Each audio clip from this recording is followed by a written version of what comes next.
Donc on va lancer cette année le Brussels Beer Fest comme chaque année avec des dates qui sont différentes puisqu'on va déplacer le week-end du festival au 30 septembre et 1er octobre, donc plus tard, ce qui nous permet en fait d'avoir le festival au même moment, quasiment au même endroit que le festival HEAT, que vous connaissez peut-être.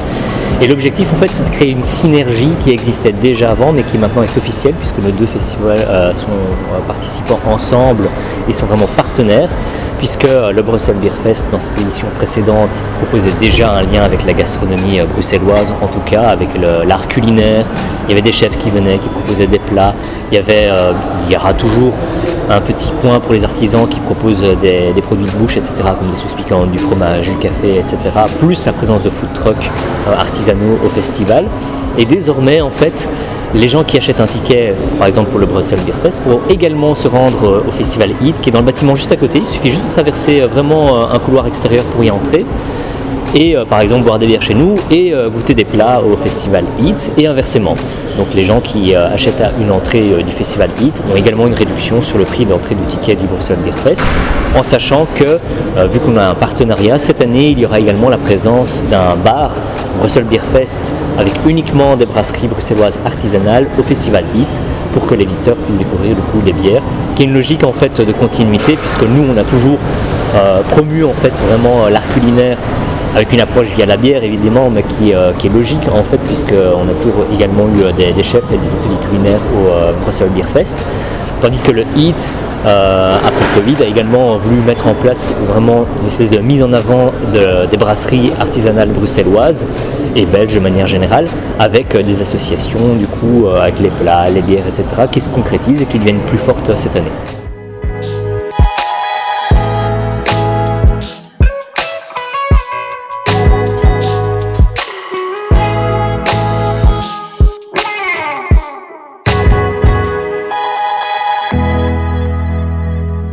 Bonjour, je m'appelle Anthony Zaï, je représente aujourd'hui le restaurant 65 degrés dont j'ai le bonheur d'être le chef et mon plat pourri de Bruxelles qui est la tomate et crevette 2.0. Donc tomate crevette 2.0 parce que j'avais envie de ramener un petit peu de technique dans un plat qui me touche parce qu'il est belge et que je trouve que la gastronomie belge elle est pas assez mise à l'honneur. Donc ici on a un carpaccio de crevettes et des crevettes grises de la mer du Nord qu'on a épluchées, on a fait infuser dans l'huile les carcasses pour monter une mayonnaise, on a aussi pris un petit peu de ces carcasses qu'on a séchées avec des tomates pour faire une petite poudre, un gel d'eau de tomate et quelques petites pousses et quelques petits radis pour la fraîcheur, en accord avec la bête noire de la brasserie de la Source, qui est une oil blonde et dont les notes torréfiées et acides vont très bien aller avec mon plat tout en fraîcheur.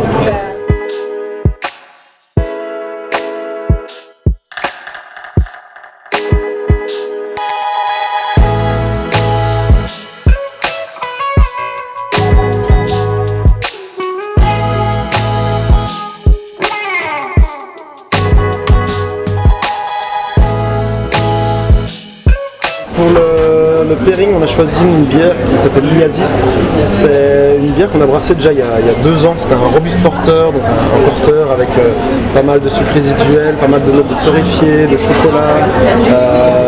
Et on l'avait fait spécialement pour le faire vieillir dans une barrique. On avait une petite barrique de whisky qui avait déjà contenue de la bière auparavant. Et on a vraiment voulu le faire vieillir. L'idée c'était vraiment de faire d'adoucir un petit peu les notes de torréfié, gagner un petit peu en douceur dans la bière, tasser un petit peu les notes d'alcool, et on a aussi ajouté nos levures de fermentation mixte pour justement avoir des brettes dedans qui puissent faire vraiment ce que nous on considérait comme un export porteur. Vraiment, on a transformé un robuste porteur en export porteur. Donc on l'a laissé vieillir 18 mois et après 18 mois on a commencé à le goûter, on a retrouvé justement, on est arrivé à cet équilibre entre acidité, le torréfié c'était un petit peu caché mais il y avait encore des notes de chocolat, le café était là mais juste comme il fallait. Et on a décidé du coup de le faire passer sur des myrtilles et sur des mûres pour accompagner justement l'acidité de la bière. Comme ça on va avoir un petit côté acide rafraîchissant, un petit côté fruité et doux, et toujours ce côté chocolat, cacao qui donne du corps et de la profondeur à la bière. Et alors on a choisi cette bière là pour le pairing parce que donc, le plat c'est un plat de viande végétale avec un potiron rôti, donc le potiron c'est assez doux,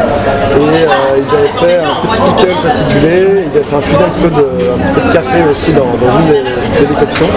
Et du coup on trouvait que ça pouvait justement retrouver, que la palette aromatique de la bière pouvait justement trouver un petit peu des parallèles avec ce plat, le côté café qui va aller accompagner le côté chocolat et torréfier de la bière, la douceur du potiron qui allait vraiment bien se mettre avec la rondeur des fruits. Alors cette petite acidité rafraîchissante qui malgré les 8% de la bière permet vraiment de la boire facilement, elle est